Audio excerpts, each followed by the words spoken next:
आणि एक मोठी बातमी समोर येते। सायन पनवेल मार्गावरती कंटेनर उलटलाय आणि त्यामुळे मोठी वाहतूक कोंडी झाली आहे। कंटेनर उलटल्यानं वाहतूक कोंडी सध्या पाहायला मिळते।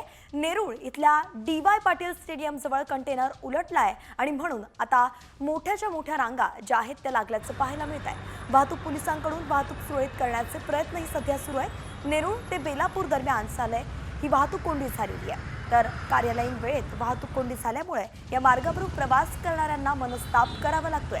जेसीबीच्या सहाय्यानं कंटेनरला बाजूला करण्याचं कामही सुरू आहे, ज्याची दृश्य आपण साम टीव्हीवरती पाहतोय।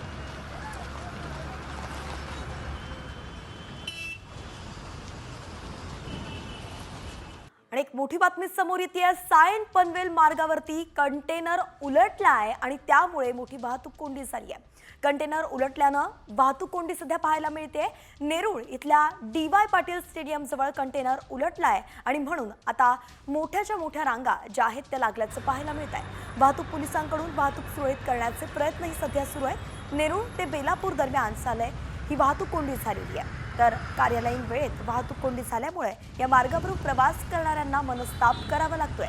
जेसीबीच्या सहाय्यानं कंटेनरला बाजूला करण्याचं कामही सुरू आहे, ज्याची दृश्य आपण साम टीव्हीवरती पाहतोय।